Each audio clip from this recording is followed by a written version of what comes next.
जय रघुवीर समर्थ श्रीमत दासबोध दशक 13वा नामरूप समास पहिला आत्मानात्मा विवेक नाम श्रीराम समर्थ आत्मानात्मा विवेक करावा करून बरा विवरावा विवरण सदृढ धरावा जीवामध्ये आत्मा कोण अनात्मा कोण त्याचे करावे विवरण त्याची आता निरूपण सावध ऐका।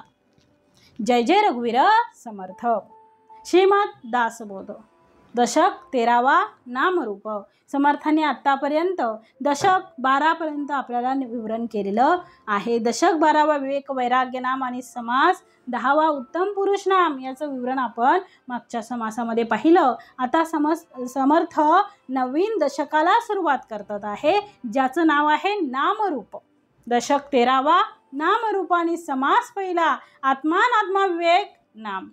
मग समर्थ म्हणतात आहे की श्रीराम समर्थ आत्मानात्मा विवेक करावा करून बरा विवरावा विवरण सदृढ धरावा जीवामध्ये आत्मा कोण अनात्मा कोण त्याचे करावे विवरण त्याची आता निरूपण सावध ऐका। श्री समर्थांनी दासबोधाची रचनाच मुळात माणसाला घडवण्यासाठी केलेली आहे म्हणून श्रीमत दासबोध श्रींचा दास आहे। श्रींच्या मताने समर्थांनी म्हणजे समर्थांच्या मताने हे सगळं उत्तमाचं विवरण आपल्याला समर्थ करत आहेत। श्री समर्थांनी दासबोधाची रचना आज मुळात माणसाला घडवण्यासाठी केलेली आहे हो।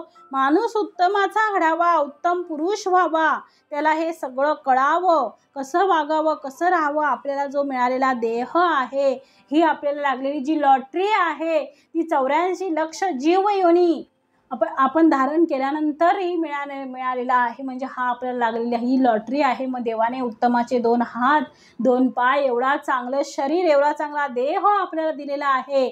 मग याच जन्मी आपल्याला याचं सार्थक करायचं आहे आणि म्हणून समर्थ हे घडवण्यासाठी या देहाचं सार्थक करण्यासाठी आणि माणसाला घडवण्यासाठी समर्थांनी या सगळे समास इथे लिहिलेले आहेत आणि दासबोधच आपल्याला दिलेला आहे। मग जागोजागी इहलोक आणि परलोक या दोन्ही बाबतीत माणसाने प्रगती करावी असा समर्थ आग्रह धरतात आहे। म्हणून हा दशक 13वा मुळामध्ये निश्चळ परब्रह्माचा आहे। दशक 13वा नामरूप परब्रह्माचा आहे निश्चळ परब्रह्माचा आणि या दशक 13 मध्ये नाम आणि रूप याचं वर्गीकरण केलेलं आहे। या समासामध्ये नाम आणि रूप उत्पत्ती स्थिती आणि लय याचा विचार सांगितलेला आहे आणि 13व्या दशकामध्ये मुळात परब्रह्म हे निराकार असून हे एकमेव अद्वितीय आहे याचं स्पष्टीकरण समर्थ करतात आहे आणि म्हणून ज्ञानी माणसाखेरीज दुसरं समर्थ म्हणतात काहीही या जगात नाही। ज्ञानी माणसाला परब्रह्माशिवाय दुसरं जगात काहीच दिसत नाही परंतु अज्ञानी अज्ञानी माणसाला मात्र हे सगळं जगत दिसतं आणि त्याच्यामध्ये तो फसतो अज्ञानी माणूस। मग म्हणून आम्ही ज्ञानी व्हावं आणि परब्रह्माला पाहावं असं समर्थ म्हणतात आहे। मग परब्रह्माच्या अधिष्ठानावर निर्माण झालेला आकार खरा आहे असं आपल्याला वाटतं म्हणून त्याला वेगवेगळी नावं आहेत आणि म्हणून आपल्याला आकार स्वीकारावे लागतात। आकार असल्याशिवाय आपण एक व्यक्ती असं ओळखतं का हो। मग एक वस्तू आहे ही पट्टी आहे हा माणूस आहे हा प्राणी आहे हा पक्षी आहे कशावरून ओळखतो कबूतर आहे नावावरून ओळखतं का नाही त्याच्या आकारावरून त्याला जे आकार दिलेला आहे नाम दिलेला आहे त्याच्यावरून आपण ओळखतो। मग त्या गुणानुसार त्या रूपानुसार त्याला नाम प्राप्त झालेला आहे। मग काय आहे हे आत्मा आहे आणि काय अनात्मा आहे। मग समर्थ म्हणतात म्हणून समासाचं नावच पहिला समास आहे समासाचं नावच काय आहे काय आत्मा आहे आणि काय अनात्मा आहे म्हणून आत्मानात्मा विवेकना। मग समर्थ आता याचा विचार म्हणजे याचा विचार समर्थ या समासामध्ये सांगत आहे आणि समर्थ प्रथमच ओळीमध्ये म्हणतात आहे आत्मानात्मा विवेक करावा करून बरा विवरावा विवरण सदृढ धरावा जीवामध्ये। मग समर्थाने इथे श्रोत्यांना एक प्रश्न विचारला आहे। समर्थ म्हणतात की तुम्ही सगळं करा अनात्मा कोण अनात्मा कोण त्याचे करावे विवरण त्याची आता निरूपण सावध ऐका। मग समर्थाने इथे श्रोत्यांना एक प्रश्न विचारलेला आहे। समर्थ म्हणतात आहे की तुम्ही सगळं करा पण आत्मा अनात्मा विवेक पहा कशाला आत्मा म्हणावं कशाला अनात्मा म्हणावं हे पहिलं समजून घ्या. त्याच्याशिवाय आपल्याला ह्याच्यातलं काहीही कळणार नाही. मग आत्मा विवेक करावा, करून बरा विवरावा. म्हणजे मी एखादी गोष्ट तुम्हाला सांगितली, तुम्ही ती ऐकली. आता बघा, मी स्पष्टीकरणासाठी तुम्हाला सांगते आहे. मी एखादी गोष्ट केली, तुम्हाला सांगितली, तुम्ही ती ऐकली, निरूपण संपलं, त्याचा दिवसभर काहीही विचार नाही. मी तुम्हाला सांगितलं, तुम्ही ऐकलं, सोडून दिलं, काहीही विचार त्याचा केलेला नाही. मग त्याचं नाव आहे श्रवण झालं. पण ते श्रवण, नीट श्रवण करा. समर्थ म्हणतात, पण ते श्रवण जेव्हा आपण त्याच्यावर चिंतन करू लागतो, तेव्हा त्या श्रवणाला, त्या मननाला, समर्थ म्हणतात, जेव्हा आपण ते मनन करू लागतो, त्या श्रवणाला, मननाला ते प्राप्त होते. ते श्रवणच मनन होते. आणि जे ऐकलं त्याचा विचार केला पाहिजे. म्हणून समर्थ म्हणतात आहे, विवरोन सदृढ धरावा जीवामध्ये. मग एखादी गोष्ट ऐकल्यानंतर आपण दुसऱ्या कानाने सोडून देतो. ऐकणे म्हणजे श्रवण करणे. नुसतं ऐकू नका हो, ऐकून त्याचं चिंतन करा. आणि म्हणून 3 टप्पे आहेत. पहिला आहे श्रवण, दुसरा आहे मनन, आणि तिसरा आहे निधिध्यास. मग याचा अर्थ श्रवण करा, त्याचं विवरण करा, आणि सतत तो विचार करत राहा. आणि ते मला प्राप्त झालं पाहिजे असा आग्रह धरा, ध्यास लागला पाहिजे. म्हणून समर्थ म्हणतात आहे, आत्मा कोण आहे आणि अनात्मा कोण आहे. अध्यात्मामध्ये ज्या गोष्टी डोळ्यांनी दिसत नाहीत त्या गोष्टी दिसाव्यात, यासाठी अध्यात्म तत्वज्ञान आहे. जे डोळ्यांनी दिसते आहे त्याचं कार्य, म्हणजे जे डोळ्यांनी, समर्थ म्हणतात, जे डोळ्यांनी दिसते आहे त्याचं कार्य वर्णन करायचं. जे आम्ही पाहू शकतो, जे आम्ही ऐकू शकतो, ज्याचा स्पर्श होऊ शकतो, जे ज्ञानेंद्रियाने आम्हाला जाणवते, त्याचं काय विवरण करायचं. म्हणून समर्थ म्हणतात आहे, तुम्ही आत्मा आणि अनात्मा कोण आहे त्याचं विवरण करा. म्हणून म्हटलं समर्थाने, त्याची आता निरूपण सावध ऐका. 4 खानी 4 वाणी, 84 लक्ष जीव प्राणी, संख्या बोलिली पुराणी, वर्तती आता. मग आता समर्थ म्हणतात आहे काय, 4 खानी 4 वाणी. आपल्याला माहित आहे, आपण वारंवार ते ऐकत आहोत. मग 4 खानी म्हणजे काय, 4 वाणी. आता कुठल्या 4 खानी? पहिला आहे अंडज, दुसरी जारज, तिसरी श्वेतज, आणि चौथी उद्विज. म्हणजे ह्या खान झाल्या, खानी. याचा अर्थ त्या योनीमध्ये आपला जन्म आहे. यांची संख्या 84 लक्ष जीव योनी एवढी आहे. म्हणजे 84 लक्ष या जगामध्ये जीव जगतात. पण मग समर्थ म्हणतात, मग अंडज म्हणजे काय, तर अंड्यातून जन्म घेतो आणि जमिनीवर तो प्राणी राहतो, जसा साप. आता जारज म्हणजे मातेच्या पोटातून जन्म होतो. श्वेतज म्हणजे इतके सूक्ष्मजीव आहेत जे आमच्या डोळ्यांना दिसतही नाहीत, जे घामातून निर्माण होतं, त्यांना श्वेतज असं म्हणतात. आणि समर्थ म्हणतात, चौथा आहे उद्बीज. त्यांचा अंड्यातून जन्म होऊ शकतो त्यांचा, परंतु ते पृथ्वी तलावावर फार विहार करत नाही. ते विहार आकाशात करतात, आकाशात भ्रमण करतात. म्हणून असे पक्षी आहेत ज्यांना आम्ही खग म्हणतो. ख म्हणजे आकाश, आणि ज म्हणजे जन्मन, किंवा ग म्हणजे गमन करणे. म्हणजे आकाशात जे गमन करतात त्यांना ख ग असं म्हणतात. म्हणजे पक्षी. अशा प्रकारचे 4 प्रकारचे जीवयोनी आहेत. या जीवयोनीमध्ये किती प्रकारचे प्राणी जन्माला येतात, तर त्यांची संख्या समर्थांनी सांगितली आहे, 4 खानी 4 वाणी, 84 लक्ष जीव प्राणी, संख्या बोलिली पुराणी, वर्तती आता. मग समर्थ म्हणतात, आता या प्राणी मात्रांना ज्या 4 खाणींमध्ये विभाजन केलं, त्यांचं वैशिष्ट्य काय ते आता समर्थ सांगतात आहे. कारण आपल्याला काय पाहायचं आहे, तर आत्मा काय आहे आणि अनात्मा काय आहे. म्हणून समासाचं नावच आहे आत्मा अनात्मा विवेकनाम. मग आत्मा काय आहे, अनात्मा काय, हे आपल्याला पहिलं कळलं पाहिजे. म्हणून समर्थ पुढे म्हणतात, 4 खानी 4 वाणी, 84 लक्ष जीवयोनी, 84 लक्ष जीव प्राणी, संख्या बोलिली पुराणी, वर्तती आता. नाना प्रकारीची शरीरे, सृष्टीत दिसती अपारे, तयामध्ये निर्धारे, आत्मा कवनो. मग नाना प्रकारची शरीरं आहेत, अनंत आहेत, पण त्यातला आत्मा कोणता आहे, कशाला आत्मा म्हणावं. सगळी ज्ञानेंद्रिये कर्मेंद्रिये दिसतात आहे, पण आत्मा दिसत नाही. मग आत्मा कशाला म्हणावं, तर समर्थांनी त्याचं वर्णन इथं केलेलं आहे. म्हणून समर्थ म्हणतात आहे, दृष्टीमध्ये पाहतो, श्रवणामध्ये ऐकतो, रसनेमध्ये स्वाद घेतो, प्रत्यक्ष आता. किती सुंदर वर्णन आहे बघा. काय म्हटलेलं आहे, पहिलं काय सांगितलं, नाना प्रकारची शरीरे दृष्टीत दिसती अपारे, तयामध्ये निर्धारे आत्मा कवनु. मग त्याच्यामध्ये नाना प्रकारच्या शरीरामध्ये आत्मा आहे. पण समर्थ म्हणतात, दृष्टीमध्ये पाहतो, श्रवणामध्ये ऐकतो, रसनेमध्ये स्वाद घेतो, प्रत्यक्ष आता.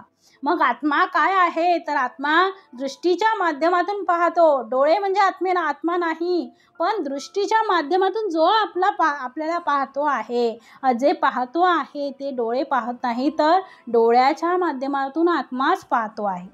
आणि आता आत्मा म्हणजे कोण, तर तो देहामध्ये असलेला जीव आहे. देह नाही हो, देह म्हणजे आत्मा नाही.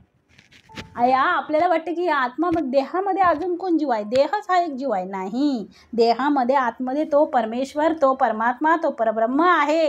म्हणून हे सगळं आपल्याला जाणवतं आहे. आपल्या आतून बघा, डोळे बंद करा आणि आपल्या आतून एक आवाज येतो. जर आपण एखादी गोष्ट चुकीची करत असेल किंवा एखाद्याला सांगत असेल, तर आतून आपला एखादा आवाज येतो, तिकडे जाऊ नको, ते करू नको, ते असं कर, हे चुकीचं आहे, हे तुझं वागणं योग्य नाही. मग आतला आवाज तो कोणाचा आहे, तो आपला जीव आहे. मग त्याला आम्ही जीवात्मा म्हणतो. तो आत्मा आहेच, पण तो जीवात आहे, म्हणून जीवात्मा. आणि म्हणून समर्थांनी म्हटलेलं आहे, दृष्टीमध्ये पाहतो, श्रवणामध्ये ऐकतो, रसनेमध्ये स्वाद घेतो, प्रत्यक्ष आता. घ्राणामध्ये वास घेतो, सर्वांगी तो स्पर्शतो, वाचेमध्ये बोलवितो, जाणोनी शब्द. मग आता समर्थांनी पंचज्ञानेंद्रियांचा विचार केलेला आहे. पंचज्ञानेंद्रियांचा विचार केलेला आहे. डोळ्यांनी पाहतो तो आत्मा. काय करतो, डोळे आत्मा नाही, पण डोळ्याने आपण पाहतो आहे, तो आत्मा आहे.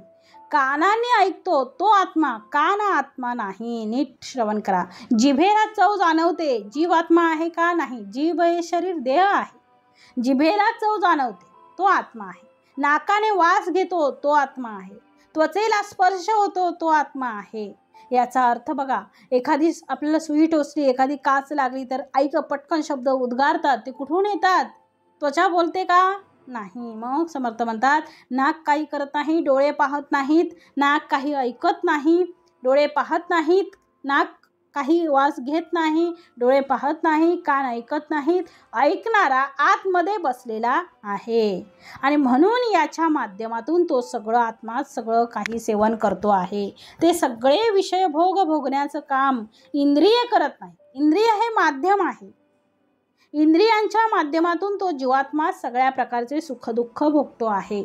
आणि म्हणून म्हटलेलं आहे, घ्राणामध्ये वास घेतो, सर्वांगी तो स्पर्शतो, वाचेमध्ये बोलवितो, जाणोनी शब्द. सावधान आणि चंचळ, चहूकडे चळवळ, एक कलाची चालवी सकळ, इंद्रियद्वारा. मग आता समर्थ म्हणतात, सावधान आणि चंचळ. प्राणी हालचाल करतात.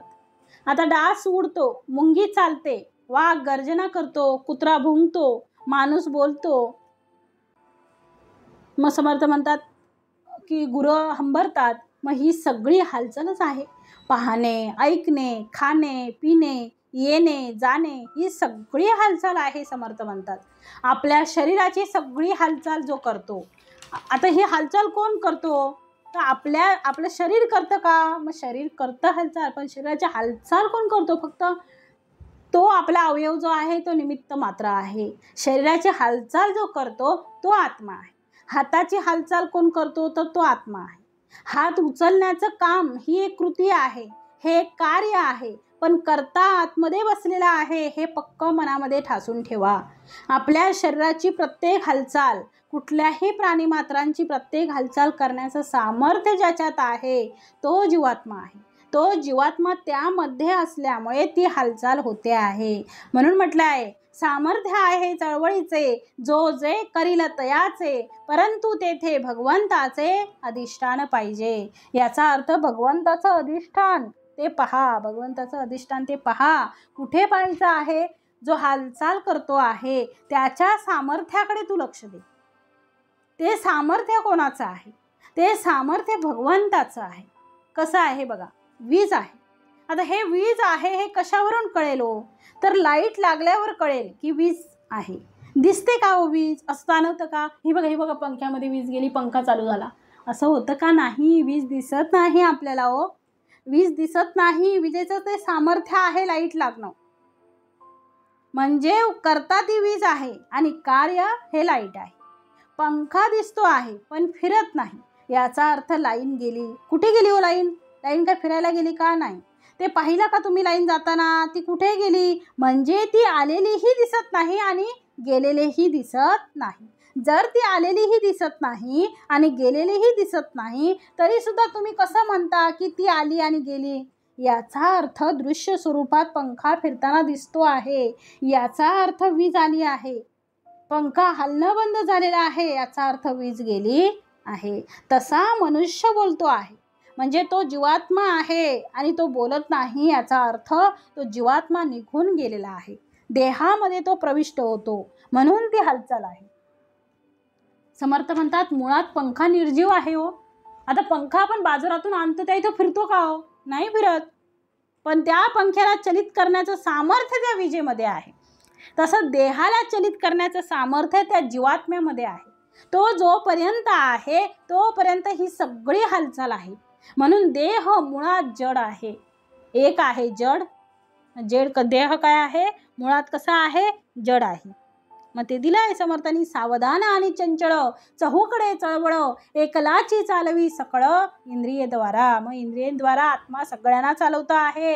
एक आतमध्ये जीवात्मा बसलेला आहे, आत्मा आहे, आणि बाकी सगळ्या इंद्रियांना चालवण्याचं काम तो करतो आहे हो. बघा जेवताना हात बरोबर तोंडाकडे जातो आहे, नंतर वास घेताना बरोबर नाकाने आपण घेतो आहे वास. समर्थ म्हणतात खोकताना बरोबर खोकतो आहे, कुठून? बोलताना बरोबर शब्द निघतात आहे. म्हणून समर्थाने पुढे म्हटलं आहे जड आहे. दुसरं काय आहे? त्या जडामध्ये प्रविष्ट काय आहे? देह मुळात जड आहे आणि एक आहे जड, दुसरा त्या जडामध्ये प्रविष्ट होणारा जीवात्मा, आणि म्हणून त्याला चंचल निर्माण झालेला आहे. म्हणून म्हटलंय सावधान आणि चंचल चहूकडे चळवळ, वायचेमध्ये बोलत नाही, एकलाची चालवी सकळ इंद्रियद्वारा. मग जीवात्मा आपण म्हटले तो चंचल आहे, तो फिरतो आहे इकडे तिकडे, म्हणून चंचल आत्मा झाला. आणि तिसरा जो प्रकार आहे जो नुसता आत्मा आहे, त्याला जडाचं सहाय्य नाही आहे किंवा जडाचा त्याला आधार नाही आहे, त्याला जडाचा आधार नाही. असे 3 टप्पे दिसतात आहे. एका बाजूला पूर्ण चंचळ आहे ज्याच्यामध्ये जीवात्मा आहे, आणि दुसऱ्यामध्ये चंचळ आत्मा, त्याच्यामध्ये जीवात्मा आहे आणि शरीर आहे, आणि तिसऱ्या याच्यात देह नाही आहे पण नुसता आत्मा आहे. म्हणून समर्थ वर्णन करतात आहे की तुम्ही आत्मा आणि अनात्मा यांचं मिश्रण काय आहे ते पहिलं समजून घ्या. म्हणून समर्थ म्हणतात आहे की ते आत्मा म्हणजे काय आहे, तर जी कृती करणारा जो आहे, जो आम्हाला दिसत नाही, डोळ्यांनी दिसत नाही म्हणजे नाही असं म्हणणे हे मूर्खपणाचं लक्षण आहे. आता आपल्याला डोळ्याने आतमध्ये दिसत नाही, हात कोण हलवतो, पाय कोण हलवतोय, मग तो नाही आहे का, हे म्हणणं फार चुकीचं आहे. दिसत नाही म्हणून तो नाही असं म्हणू शकत नाही, हे मूर्खपणाचं लक्षण आहे, हे अज्ञानाचं लक्षण आहे. मला देव दिसत नाही म्हणजे देव नाही असं म्हणू का आपण? तुला नाही दिसत ना म्हणून नाही का? जसं मला वारा दिसत नाही मग नाही म्हणाल तर का म्हणाल का तुम्ही?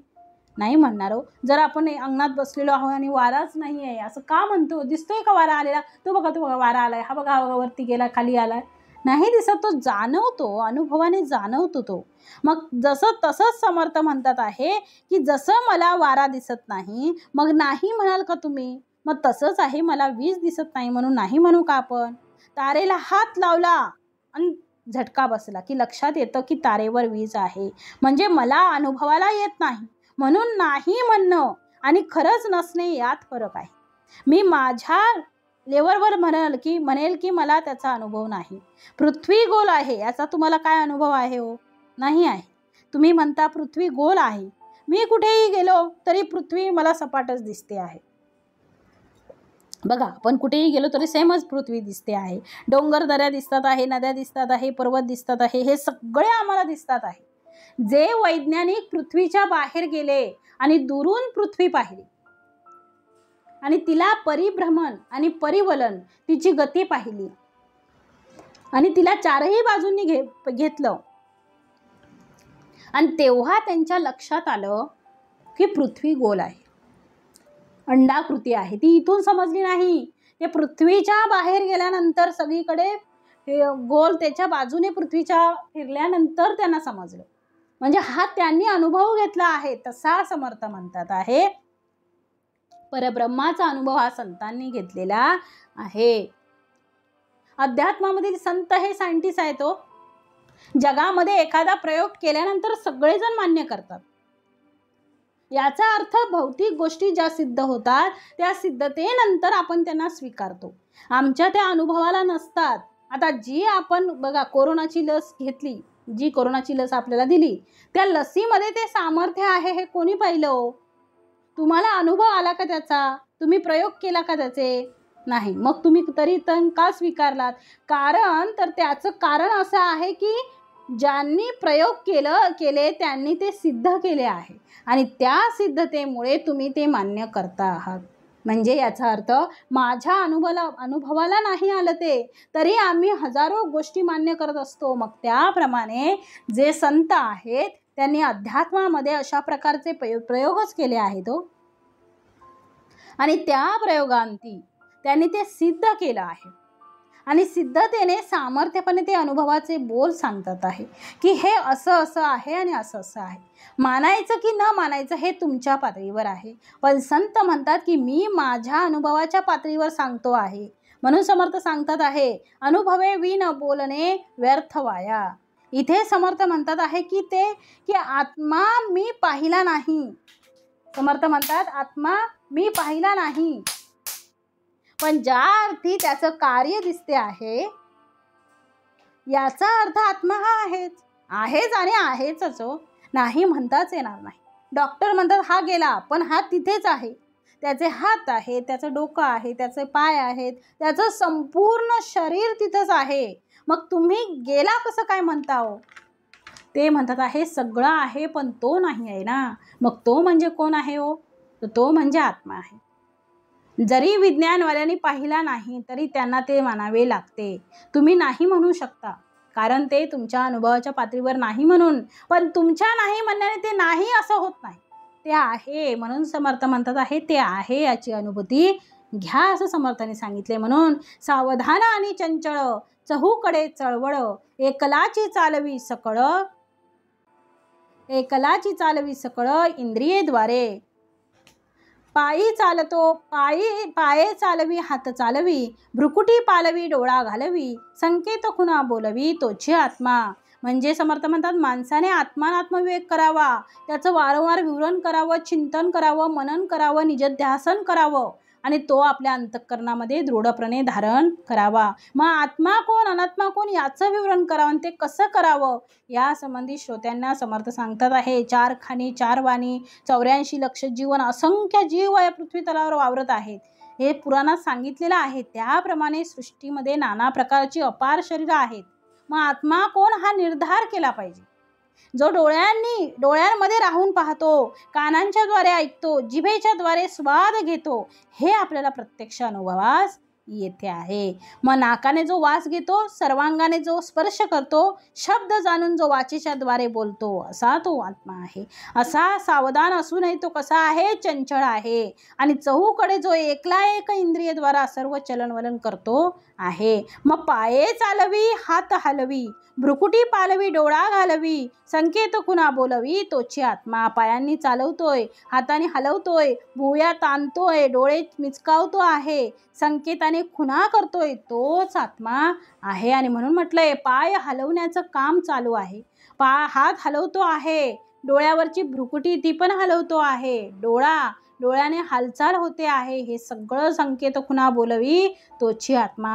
अनेकदा इशाराने सगळ्या गोष्टी सांगितल्या जातात आहे. म्हणून समर्थ म्हणतात आहे की हे सगळं करण्याचं काम जो करतो तो आत्मा आहे. आणि म्हणून पुढे म्हटलेलं आहे समर्थ म्हणतात आहे धिटाई लाजवी खाजवी, खोकवी ओकवी थुंकवी, अन्न जेवून उदक सेवी तोची आत्मा. मग जो धीट होतो, लाजतो, खाजवतो, खोकतो, ओकतो, थुंकतो, अन्न जेवून जो पाणी पितो तोच आत्मा आहे. आणि म्हणून म्हटलंय पुढे समर्थाने की आपल्या सगळ्या कृतींवर समर्थ म्हणतात करणारा कोण आहे?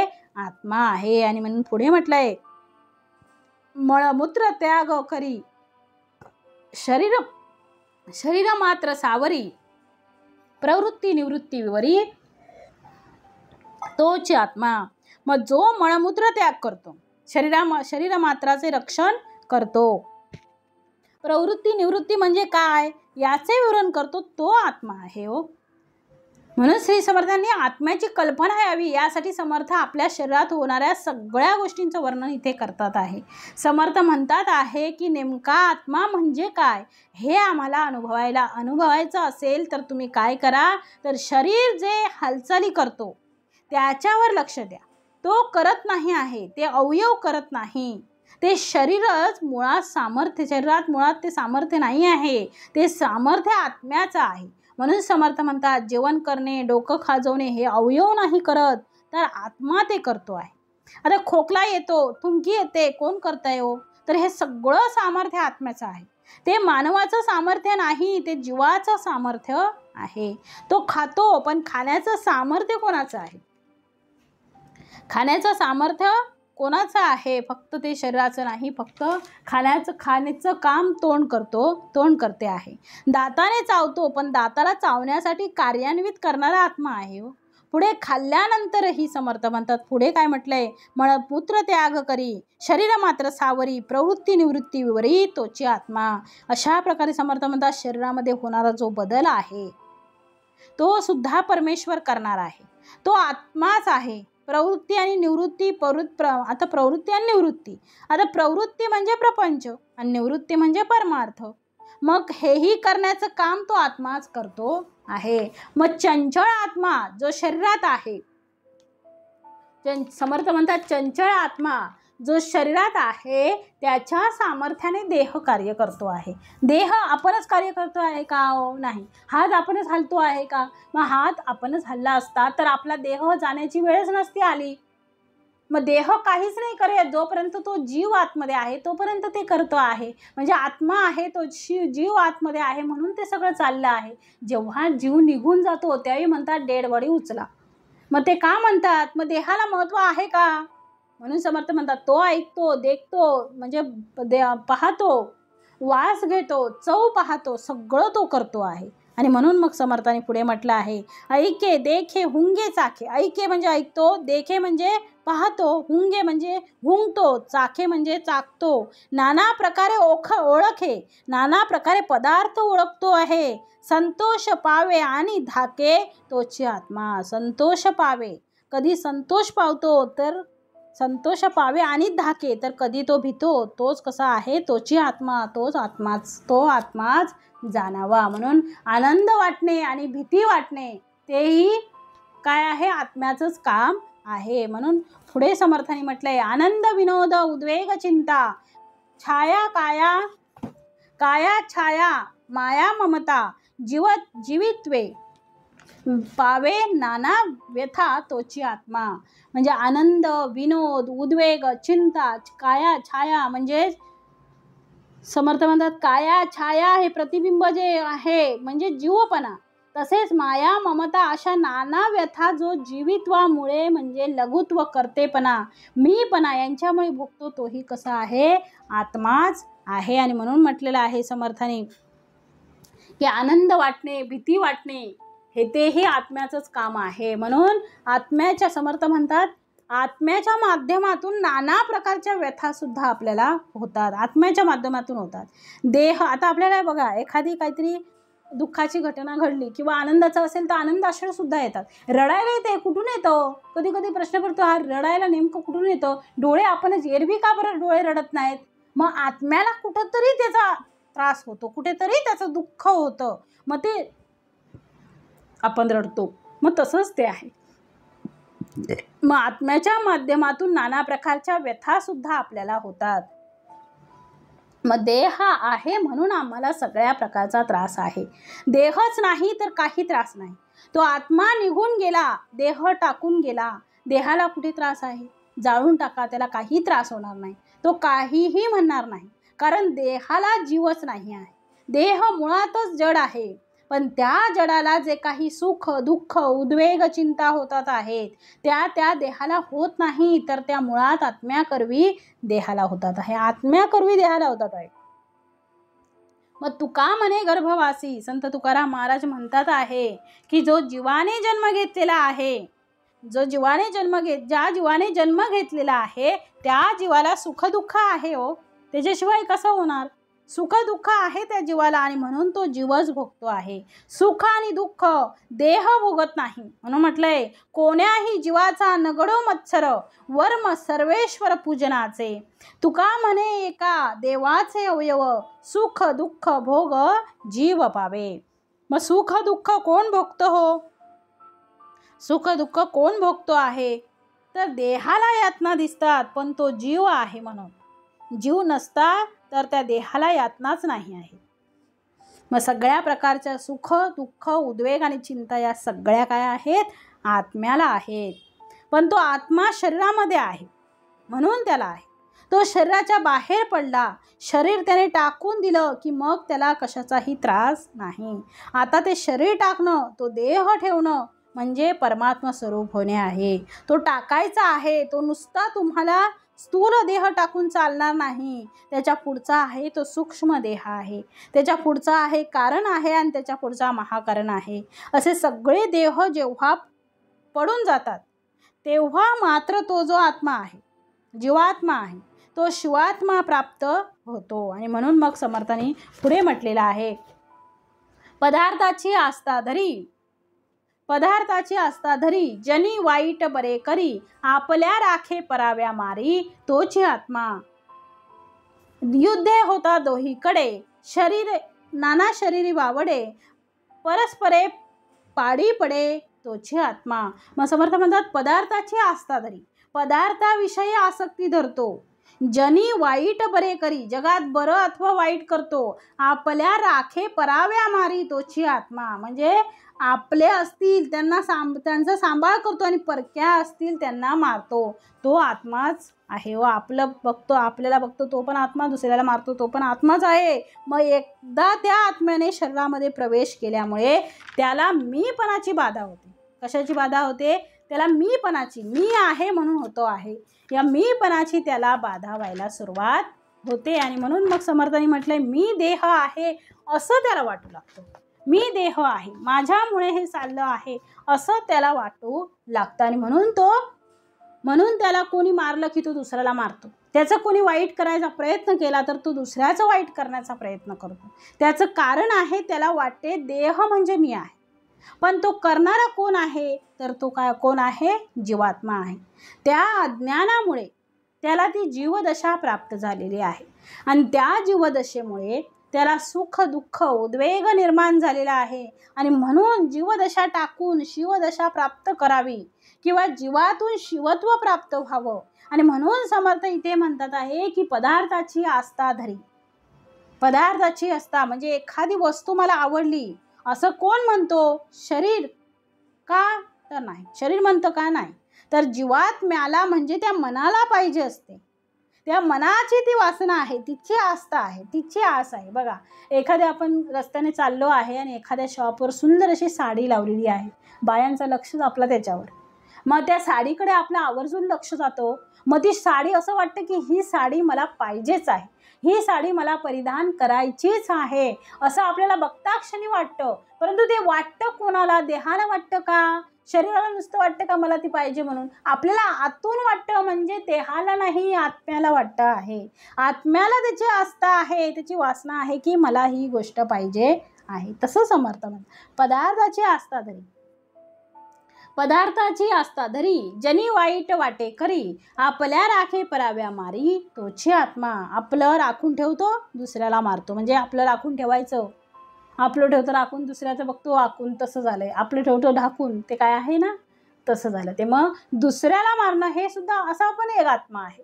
असंच नाही की सगळे चांगलेच आत्मे आहेत, की असा हे चांगला मनुष्य आहे, वाईटही मनुष्य आहे. जो दुसऱ्यांचं सतत वाईट बघतो तो आत्मा वाईट आहे, म्हणजे तो वाईट चिंतन करतो, त्याला खतपाणी आपण वाईटाचं टाकतो आहे. मग तो सुद्धा आत्माच आहे व तो आत्मा नाही असं म्हणून चालणार नाही. म्हणून म्हटलंय, पदार्थाची आस्था धरी जनी वाईट बरे करी, आपल्या राखे पराव्या मारी, तोची आत्मा. युद्धे होता दोहीकडे, नाना शरीरे वावडे, परस्परे वाडी पाडी पडे, तोची आत्मा. म्हणजे ज्यावेळी एखादे युद्ध सुरू होते, ज्यावेळी एखादे युद्ध सुरू होते, युद्धे होतात दोहीकडे नाना शरीरी वावडे, एखादे युद्ध सुरू होते तेव्हा दोन्ही बाजूंकडे अनेक शरीरात आत्माच वावरतो. असं आहे का की एकामध्ये आत्मा वावरतो आणि एकामध्ये नुसतं शरीरच उभं आहे, नुसता देहच उभा आहे आणि एकीकडे आत्मा उभा आहे, असं होतं का? नाही, दोघांमध्येही आत्मा आहे. शरीरामध्ये आत्मा असतोच, मग तोच वावरतो, तोच परस्परांना पाडतो आणि तोच पडतोही, तोही पडतो आणि दुसऱ्यालाही पाडतो. मग ते सगळं ते कसं युद्ध पण कोण करणारा आहे? तोच आहे. मग दोघं जण युद्ध करतात, अनेकांना मारतात, मरणारा कोण आहे आणि मारणारा कोण आहे? तर दोघंही बाजूने आत्माच आहे, दोघांमध्ये जीवात्मा आहे. शरीर काहीच नाही, शरीर पडल्यानंतर त्याचं कार्य थांबून जातं. शरीर हा माध्यम आहे, शरीर हा कर्ता नाही आहे. म्हणून त्या कर्त्याकडे लक्ष द्या, याचा अर्थ आत्म्याकडे लक्ष द्या. आणि अनात्म दिसणारं जे शरीर आहे, अनात्म दिसणारं जे नाशिवंत देह आहे, त्याचा विचार तुम्ही करू नका हो. म्हणून समर्थाने पुढे म्हटलं आहे, तो येतो जातो देही वर्ततो. समर्थाने इथे म्हटलंय, तो येतो जातो देही वर्ततो, हसतो रडतो प्रस्तावतो, समर्थ करंटा होतो व्यापासारिका. खूप सुंदर ओवी आहे. म्हणजे जो समर्थ म्हणतात, जो आत्मा देहात येतो, देहातून जातो, देहात राहून सगळ्या क्रिया करतो, तोच हसतो, तोच रडतो, तोच पास्तावतो, तोच पाप कर, म्हणजे समर्थ करंटा होतो. त्याप्रमाणे समर्थ अथवा भाग्यहीनही तो होतो, म्हणजे तोच सगळं करणारा आहे. त्याच्यामुळे तो म्हणजे हुशार पण होतो आणि काही करत पण निकामी पण कामं पण करत नाही. मग म्हणतात आहे शरीर हे माध्यम आहे. मग समर्थांनी सांगितलं आहे की दोघं जण युद्ध करतात, मरणाराही तो आहे, मारणाराही तो आहे. म्हणजे समर्थ म्हणतात की शरीर हा करता नाही आहे, म्हणून त्या कर्त्याकडे लक्ष द्यायचं आहे. अर्थ त्या आत्म्याकडे लक्ष द्या. अनात्म दिसणारं जे शरीर आहे, अनात्म दिसणारं जे नाशिवंत देह आहे, त्याच्याकडे लक्ष द्या, त्याचा विचार तुम्ही करा. आणि म्हणून समर्थांनी पुढे म्हटलं आहे, होतो लंडी होतो बळकट, होतो विद्यावंत होतो धट, न्यायवंत होतो उद्धट, तोची आत्मा. काय म्हटलंय? लंडी म्हणजे भित्रा, सगळ्या कृती आत्म्याच्या आहे. धैर्य धारण करणे हे आत्म्याचंच काम आहे. आणि भित्रेपणा हा सुद्धा आत्म्याचाच गुण आहे. एखादा बघा भीतो, एका घरात 4 मुलं असतील, एकाच आईच्या उदरातून आलेली 4 मुलं, एखादा भित्रा असतो, एखादा हुशार असतो, एखादा तापट असतो, एखादा रागीट असतो, मग म्हणजे एखादा शांत असतो. मग समर्थ म्हणतात हा याच्या सगळ्यांमध्ये आत्माच आहे, परंतु सगळ्यांचा आत्मा हा वेगवेगळं कामं करतो आहे. म्हणजे ज्याला जसं द्यायचं तसं तो आहे. म्हणजे कोणाचा आत्मा शांत राहतो आहे, मग करणाराही खळबळ माजवणाराही तोच आहे आणि शांतता ठेवणाराही तोच आहे. मग हे आत्म्याचं काम आहे. आणि भित्रेपणा हा सुद्धा आत्म्याचाच गुण आहे. तो विद्यावंत होतो, कधी तो मूर्ख राहतो, कधी ज्ञानवंत होतो, कधी उद्धट होतो. आता हे सगळं सामर्थ्य देहाचं नाही, ते सामर्थ्य आत्म्याचं आहे. पण शरीराला असं वाटतं की हे सगळं काय करतो आहे, मीच करतो आहे, मीच सगळं करणार आहे, असं शरीराला वाटतं. आणि हे माझं सामर्थ्य आहे, म्हणून तो जीवात्मा आहे आणि आहे तोच महान आहे. म्हणून समर्थ म्हणतात त्या आत्म्याला तुम्ही ओळखा आणि बाकी ज्या अनात्मा गोष्टी आहेत त्या बाजूला टाका. आणि म्हणून समर्थ सांगतात आहे हे सगळं करण्याचं सामर्थ्य, हे सगळं मनाचं, त्या आत्म्याचं आहे. आणि म्हणून आता त्याचं स्पष्टीकरण समर्थ इथे आता करतात आहे. आणि म्हणून पुढे समर्थांनी म्हटलं आहे, तो येतो जातो देही वर्ततो, हसतो रडतो प्रस्तावतो, समर्थ करंता होतो व्यापासारिखा, होतो लंडी होतो बळकट, होतो विद्यावंत होतो धट, न्यायवंत होतो उद्धट, तोची आत्मा. मग समर्थ म्हणतात आहे की आत्मा देहात येतो आणि देहातून जातो, देहात राहून क्रिया करतो, हसतो रडतो खेळतो पस्तावतो, सगळं करतो. तो सामर्थ्यही आपलं स्वतः सामर्थ्यहीन होतो आणि भाग्यहीनही स्वतःच होतो. मग तो समर्थ म्हणतात भ्याड होतो, म्हणजे घाबरतो, घाबरा होतो, बळकट होतो, विद्यावंत होतो, दांडगट होतो, कधी न्यायवंत होतो तर कधी उद्धट होतो. पण हे सगळं करणारा कोण आहे हो? तो आत्माच आहे ना. सगळं आत्माच करतो आहे. सगळीकडे वेगवेगळ्या रूपाने तो भरून पुरून उरलेला आहे. मग धीर उदार आणि कृपण, वेडा आणि विचक्षण, उच्छक आणि सहष्ण, तोची आत्मा. धीर उदार आणि कृपण, वेडा आणि विचक्षण, उच्छक आणि सहष्ण, तोची आत्मा. विद्या कुविद्या दोहीकडे, आनंद रूप वावडे, जेथे तेथे सर्वांकडे, तोची आत्मा. म्हणजे समर्थ म्हणतात आहे की धीर उदार आणि कृपण म्हणजे कंजूस. धीर उदारही आहे, परोपकार करणारा आहे. वेडा आणि समर्थ म्हणतात धीर उदार आणि कृपण, वेडा आणि विचक्षण. वेडाही आहे आणि विचक्षण हुशारही आहे. आणि पुढे म्हटलंय उच्छक आणि सहष्ण, तोची आत्मा. मग सहनशीलही तोच आत्मा आहे.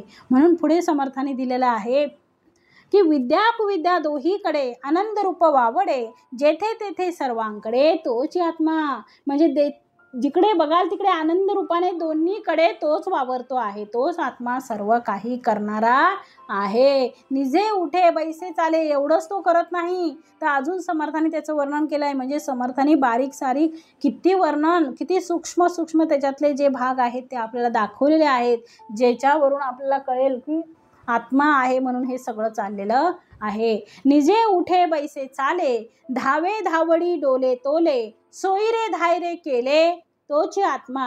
आता निजे म्हणजे जो झोपतो, निजे उठे बैसे चाले, जो झोपतो, उठतो, बसतो आणि चालतो. धावे धावडी डोले ताले, म्हणजे धावतो, लगबग करतो, डोलतो, तोलतो. सोयरे धायरे केले, तोची आत्मा. सोयरे धायरे करतो तोही काय आहे? आत्माच आहे, असं समर्थ म्हणतात आहे. आणि समर्थ म्हणतात की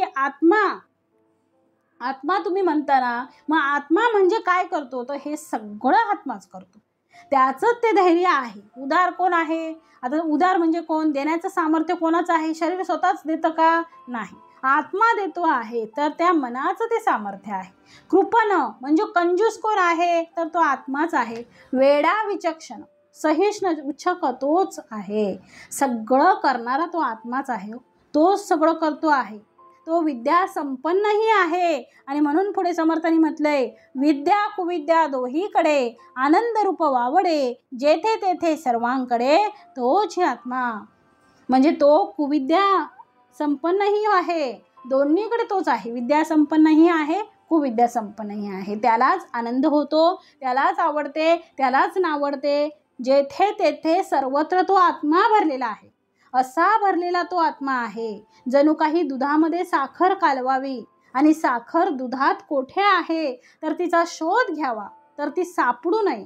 मग दुधाचा कुठलाही थेंब जरी आम्ही जिभेवर टाकला तरी तो गोडच लागतो. आणि आपण सांगतो की दुधामध्ये साखर आहे, तसा शरीरामध्ये तो नेमका आत्मा कुठे आहे तर ठेच पायाला लागली तरी दुःख मनाला होते, जीवाला होते. म्हणजे जसं केस आपला उपटला गेला तरी जीवाला दुःख आहे हो, तर तो कोण आहे? आत्मा आहे. कुठे? तर तो केसांच्या ठिकाणी सुद्धा आहे. आणि समर्थ म्हणतात नखांच्या ठिकाणी सुद्धा आहे. नख कापताना बघा कधी कधी आपल्याला लागतं, मग आपल्याला पटकन ऐक असं होतं.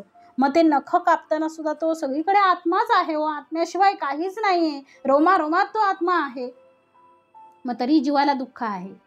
मग समर्थ म्हणतात तर तो आत्मा कुठे आहे तर तो केसांच्या ठिकाणी सुद्धा आहे, नखांमध्ये सुद्धा आहे.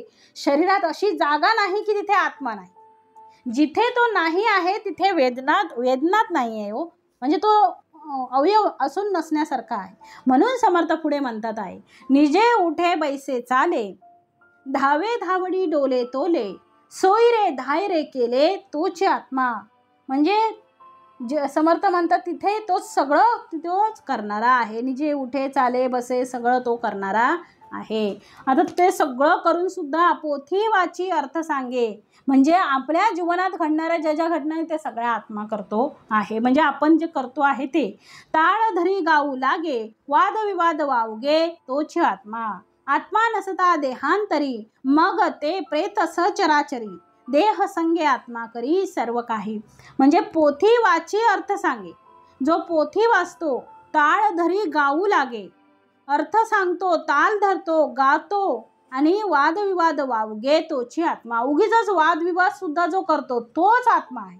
तोच आत्मा आहे. तो पोथी वाचणाराही तोच आहे, अर्थ सांगणाराही तोच आहे, टाळ वाजवणाराही तोच आहे, गाणाराही तोच आहे. सर्वत्र तो आत्माच आत्मा आहे. म्हणून समर्थांनी किती बारीक सारीक त्या आत्म्याच्या जागा सांगितलेल्या आहेत बघा. म्हणून समर्थ म्हणतात, पोथी वाची अर्थ सांगे, टाळ धरी गाऊ लागे, वादविवाद वावगे तोची आत्मा. आत्मा नसता देहांतरी, मग ते प्रेत सचराचरी, देह संगे आत्मा करी सर्व काही. मग जर देहात आत्मा नसेल तर देह चराचरात म्हणजे प्रेत बनते. देहात जर आत्मा नसेल तर काय होईल?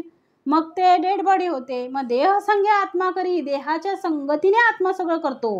म्हणजे नुसता आत्माच काही करत नाही आणि देहच काही, देहाला काही जमतच नाही. पण देह असल्याशिवाय आत्मा काही करू शकत नाही. नुसता आत्मा फिरून कसं होणार? म्हणून समर्थांनी दोन बाजूला दोन शब्द वापरले आहेत. आत्मा नसता देहांतरी, मग देहाच्या आतमध्ये जर आत्मा नसेल तर तो कोण आहे? तर मग ते प्रेत आहे. ते काय आहे? तर ते प्रेत आहे. मग आम्ही प्रेत कशाला म्हणतो? तर ज्याच्यामध्ये आत्मा नाही ते प्रेत आहे, आणि ज्याच्यात आत्मा आहे तो देह आहे, आणि तो देह हा मृतदेह. म्हणून समर्थ पुढच्या ओळीमध्ये म्हणतात आहे, एके विनय एक काय, कामा नये वाया जाये, म्हणून हा उपाय देह संगे. म्हणजे एकाशिवाय दुसऱ्याचा काही उपयोग नाही. एक आहे तर दुसरा काय आहे? दुसरा नाही तर ते वाया जाईल. म्हणून समर्थ म्हणतात, मुळात देहामुळेच आत्मा उपयुक्त आहे. म्हणून पुढे म्हटलेलं आहे समर्थांनी. तसंच समर्थांनी इथे दिलेलं आहे की म्हणून एक आहे आणि दुसरं नाही आहे, मग काही उपयोग नाही. देह आहे म्हणून आत्मा प्रगट करू शकतो, आणि आत्मा आहे म्हणून देहाच्या माध्यमातून आपल्याकडनं कार्य घडते आहे. एक योगे नाही चालणार. काय म्हटलंय? एक योगे चालणार नाही. म्हणून म्हटलंय माध्यम म्हणजे म्हणून देहाच्या माध्यमाकडून आपल्याकडनं कार्य घडते. एक योग्य काही चालत नाही. लाईट आहे पण वीज नाही, पंखा आहे पण वीज नाही, वीज आहे पण पंखा नाही. दोन्ही असेल तरच त्यामध्ये आनंद आहे. दोघांचा योग आहे त्याला म्हटलं आहे देहयोग, आणि आत्म्याचा योग आहे म्हणून तो देहांतरी आहे. म्हणून पुढे समर्थ म्हणतात आहे, देह अनित्य आत्मा नित्य, हाची विवेक नित्यानित्य, अवघे सूक्ष्माचे कृत्य जाणती ज्ञानी. म्हणजे म्हणून देहामुळेच आत्मा उपयुक्त ठरतो आहे. देह अनित्य आहे तर आत्मा हा कसा आहे? नित्य आहे. असा विवेक करणं यालाच नित्यानित्य विवेक असं म्हणतात. हा विवेक करण्याचं काम फार सूक्ष्म आहे. म्हणून ज्ञानी जे लोक आहेत, समर्थ म्हणतात ज्ञानी जे लोक आहेत ते सगळं हे जाणतात हो, की यामध्ये देह हा नित्य आहे. का म्हटलं आहे? देह अनित्य आत्मा नित्य असं म्हटलं आहे. हाची विवेक नित्यानित्य, अवघे सूक्ष्माचे कृत्य जाणती ज्ञानी. असं का म्हटलंय समर्थांनी? ज्ञानी जे लोक आहेत ते हे जाणतात, कारण यामध्ये देह हा अनित्य आहे. कारण अनित्य त्याला वय आहे, देह कायमस्वरूपी नाही आहे. तुम्ही कायमस्वरूपी, देहाला वय आहे हो, देह 100 वर्षापर्यंत राहू शकतो माणसाचा देह. मग समर्थ म्हणतात त्याला निश्चित स्वरूपात असं वय दिलेलं आहे, कायमस्वरूपी दिसणारं नाही आहे. म्हणून तुमचा देह हा अनित्य आहे, आत्मा मात्र नित्य आहे. आत्मा कायम असतो. तुमच्या देहातून तुमचा देह निघून गेला की दुसऱ्या देहामध्ये जाणार.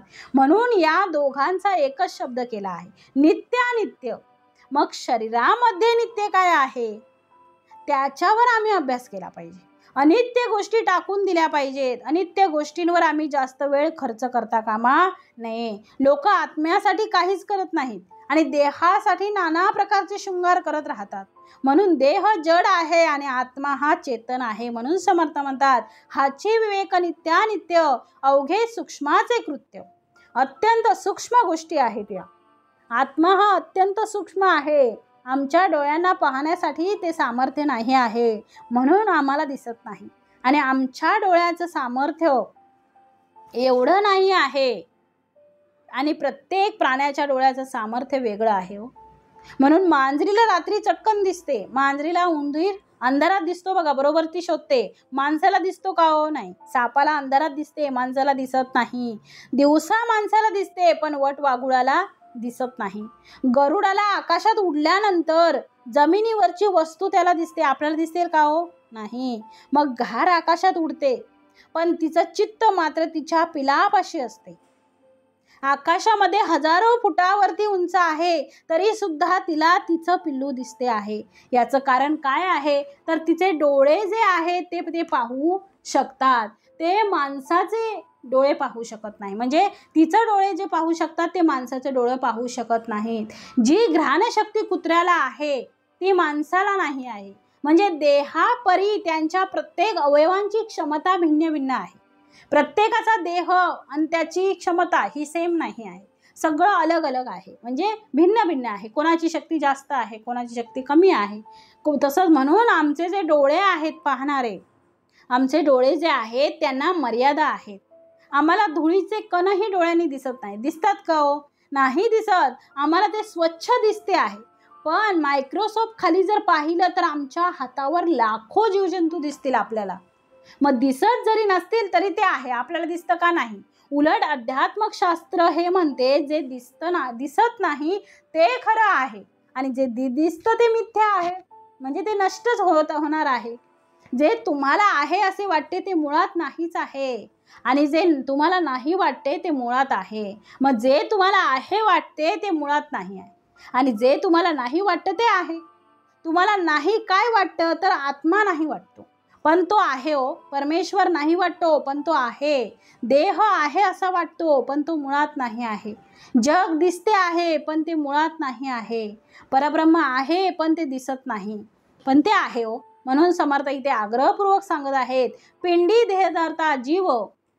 समर्थ पुढे म्हणतात, पिंडी देह धरता जीव, ब्रह्मांडी देह धरता शिव, ईश्वर तनु चतुष्टये सर्व ईश्वर धरता. मग आता समर्थ म्हणतात आहे की या पिंडामध्ये, पिंड म्हणजे काय हो? शरीर हो. पिंड म्हणजे शरीर. या पिंडामध्ये, पिंड समर्थ म्हणतात पिंडी देह धरता जीव. या पिंडामध्ये, पिंड म्हणजे शरीर, शरीरामध्ये देह धारण करणारा तो जीव आहे. आणि पुढे म्हटलंय समर्थांनी, ब्रह्मांडी देह धरता शिव. शरीरामध्ये पिंड देह धरता जीव आहे आणि ब्रह्मांडी देह धरता शिव आहे. ईश्वर तनु चतुष्टये सर्व ईश्वर धरता. म्हणजे पिंडाच्या ठिकाणी देह धारण करणारा जीव असं म्हणतात त्याला आणि ब्रह्मांडात देह धारण करणारा शिव आहे. ब्रह्मांडात आता देहातील देहामध्ये 4 देह आहे. देहामध्ये 4 जे प्रकार आहेत आणि पिंडाचे 4 आणि देहाचे 4. मग देहाचे 4 कोणते आहेत? सूक्ष्म, स्थूल, सूक्ष्म, कारण, महाकारण. आणि ब्रह्मांडाचे समर्थ म्हणतात आहे विराट, हिरण्यगर्भ, अव्याकृत आणि समर्थांनी इथे दिलेलं आहे 4ही देव ईश्वर धारण करतो. हिरण्यगर्भ म्हणजे समर्थ म्हणतात हे सगळं मूळ प्रकृती, हे सगळे 4 ईश्वर देह ते धारण करतात. म्हणून परमेश्वर पिंडामध्ये आहे आणि त्याला जीव म्हटलेला आहे. तो परमेश्वर विश्वामध्ये आहे आणि म्हणून त्याला शिव म्हटलेला आहे. अशा प्रकारे समर्थांनी पिंड आणि ब्रह्मांडाचं वर्णन करायला सुरुवात केलेली आहे. आणि म्हणून समर्थ म्हणतात पिंडाचे 4 देह आणि ब्रह्मांडाचे 4 देह. म्हणून इथे समर्थ सांगतात आहे की पिंडी देह धरता जीव, ब्रह्मांडी देह धरता शिव. त्रिगुणा परता जो ईश्वर, अर्धनारी नटेश्वर, सकळ सृष्टीचा विचार तेथून झाला. मग पिंडी देह धरता जीव, पिंडाच्या ठिकाणी देह धरणारा कोण जीव आहे तर जीव आहे. पिंडी म्हणजे शरीर. मग ब्रह्मांडी कोण आहे देह धरता? शिव आहे. म्हणजे पिंडाचा आत्मा जीव आणि ब्रह्मांडाचा आत्मा शिव. ईश्वर तनु चतुष्टये सर्व ईश्वर धरता. म्हणजे ब्रह्मांडात देह धारण करणारा शिव आहे. मग ब्रह्मांडातील विराट, हिरण्यगर्भ, अव्याकृत आणि मूल प्रकृती, मग हे सर्व 4 देह ईश्वर धारण करतो, ईश्वर धरता. म्हणून म्हटलंय पिंडी देह धरता जीव, ब्रह्मांडी देह धरता शिव, ईश्वर तनु चतुष्टये सर्व ईश्वर धरता. म्हणून पुढे म्हटले समर्थाने त्रिगुणा परता जो ईश्वर, अर्धनारी नटेश्वर, सकळ सृष्टीचा विचार तेथून झाला. बर्वे विचारून पाही, स्त्री पुरुष तेथे नाही, चंचल रूप येते काही प्रत्ययासी. मग त्रिगुण परता जो ईश्वर, त्रिगुणातीत जो ईश्वर म्हणजे मूळ माया आहे, आणि त्याला काय म्हटलेलं आहे, अर्धनारी नटेश्वर. त्याला समर्थाने अर्धनारी नटेश्वर म्हटलेलं आहे. सकळ सृष्टीचा विचार तेथून झाला. मग त्याच्यापासून या संबंध सृष्टीचा विस्तार झालेला आहे. आणि म्हणून पुढे म्हटलेला आहे, त्रिगुणा परता जो ईश्वर, अर्धनारी नटेश्वर, सकळ सृष्टीचा विचार तेथून झाला. मग बर्वे विचारून पाही, स्त्री पुरुष तेथे नाही, चंचल रूप येते काही प्रत्ययासी. पुढे म्हटलंय समर्थांनी, मुळी होऊनी सेवटवरी, मुळी होऊन सेवटवरी, ब्रह्मांदी पिपलिका देहधारी, नित्यानित्य विवेक चतुरी, जाणीजे ऐसा. जड तितुके अनुत्य आणि सूक्ष्म तितुके नित्य, याही मध्ये नित्यानित्य पुढे निरोपिले. मग समर्थ म्हणतात आहे, नीट विचार करून पाहिलं असता तेथे स्त्री आणि पुरुष काही नाही. बरवे विचार करून पाही, म्हणजे बरवे विचारून पाही, बरं विचार करून पहा, नीट विचार करून पहा. स्त्री पुरुष तेथे नाही, स्त्री पुरुष असं काही नाही. चंचल रूप येते काही प्रत्ययासी, फक्त चंचलत्व म्हणजे वायूच्या रूपाचा अनुभव तेवढा तिथे येतो. म्हणून म्हटलंय, बरवे विचारून पाही, स्त्री पुरुष तेथे नाही, चंचल रूप येते काही प्रत्ययासी. मुळी होऊन सेवटवरी, ब्रह्मांदी, मुळी होऊन सेवटवरी, ब्रह्मांदी पिपलिका देहधारी, नित्यानित्य विवेक चतुरी, जाणीजे ऐसा. जड तितके अनित्य आणि सूक्ष्म तितके नित्य, याही मध्ये नित्यानित्य पुढे निरूपिले. मग मुळी होऊन सेवटवरी, मुळापासून शेवटपर्यंत, ब्रह्मादिकापर्यंत. म्हणून इथं म्हटलंय पिपलिका देहधारी, ब्रह्मांदी पिपलिका देहधारी म्हणजे मुंगीपर्यंत सर्व देहधारी जीव या नित्यानित्य विवेक चतुर पुरुषांनी जाणतात असं वर्णिलेलं आहे. नित्यानित्य विवेक चतुरे जाणीजे ऐसा. जड तितुके अनित्य, जड तितुके काय आहे, अनित्य आहे, आणि सूक्ष्म तितुके नित्य, सूक्ष्म तितकं सगळं नित्य आहे. याही मध्ये नित्यानित्य पुढे निरूपिले. मग याच्यामध्ये नित्यानित्य काय आहे ते पुढे सांगितलेलं आहे. स्थूळ सूक्ष्म ओलांडिले, कारण महाकारण सांडिले, हिरण्य गर्भ खंडिले विवेकाने. अव्याकृत मूळ प्रकृती तेथे जाऊन बैसली वृत्ती, ते वृत्ती व्हायला निवृत्ती निरूपणायिका. आता मगाशी समर्थांनी जे सांगितलं होतं की पिंडी देह धरता जीव, ब्रह्मांडी देह धरता शिव. मग पिंडाचे कोणते 4 देह आणि ब्रह्मांडाचे कोणते 4 देह? मग पिंडाचे 4 देह स्थूळ सूक्ष्म आणि कारण महाकारण. मग जड तितुके अनित्य आहे आणि सूक्ष्म तितकं नित्य आहे. मग यामध्ये काय नित्य आहे, नित्यानित्य काय आहे ते पुढे आता सांगितले. म्हणजे स्थूळ सूक्ष्म ओलांडिले, कारण महाकारण सांडिले. मग हे देहाचे 4 देह आहे, म्हणजे पिंडाचे 4 देह हे आहेत. आणि विराट हिरण्यगर्भ अव्याकृत मूळ प्रकृती. आता विराट आणि हिरण्यगर्भ खंडिले, हे काय झालं तर विवेकाने खंडिले. मग समर्थ म्हणतात आहे की अशा या नित्यानित्य विवेक म्हणजे मूळ, समर्थ म्हणतात मुळापासून शेवटपर्यंत मग हा सगळा जो नित्यानित्य विवेक आहे तो सूक्ष्म ओलांडून जावं. कारण महाकारण देहाचा त्याग केला आणि विवेकाने विराट आणि हिरण्यगर्भाचं खंडन केलं की मग अव्याकृत जी मूळ प्रकृती आहे ती तिथे स्थिर होते. ती वृत्ती जाऊन वृत्ती विरहित स्थिती निर्माण होण्यासाठी पुढील निरूपण ऐका असं सांगितलेलं आहे. अव्याकृत मूळ प्रकृती तेथे जाऊन बैसली वृत्ती, ते वृत्ती व्हावया निवृत्ती निरूपण ऐका. मग आता हे सगळं समर्थांनी स्थूल सूक्ष्म सगळं ओलांडून जावं, कारण महाकारण देहाचा त्याग केला आणि त्यामुळे विवेकाने विराट आणि हिरण्यगर्भाचं काय झालं, खंडन झालं. मग अव्याकृत मूळ प्रकृती म्हणजे अव्याकृत मूळ प्रकृती तेथे जाऊन बैसली वृत्ती, म्हणजे अव्याकृत जी मूळ प्रकृती होती तेथे वृत्ती स्थिर होते. आणि मग समर्थ म्हणतात ते वृत्ती व्हावया निवृत्ती निरूपण ऐका.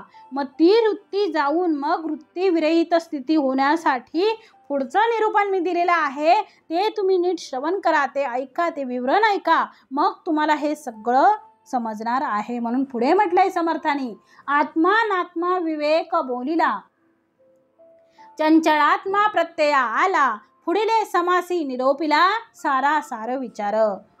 मग आत्मानात्मा विवेक बोलिला. मग या समासाचं नावच काय होतं? आत्मानात्मा विवेक. मग हे सगळं सांगितलं समर्थाने. आत्मा कोण, अनात्मा कोण, विवेक काय.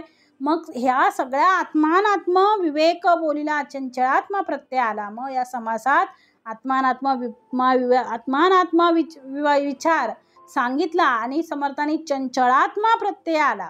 चंचल आत्मा जे आहे ते अनुभवास आलेला आहे. पुढले समासी निरूपिला सारा सार विचार. मग समर्थ म्हणतात आहे हे सगळं आता जे मी तुम्हाला आत्मा काय आहे, अनात्मा काय आहे हे सगळं सांगितलं आणि मग आता चंचळात्मा प्रत्ययाला आलेला आहे, अनुभवायला आलेला आहे.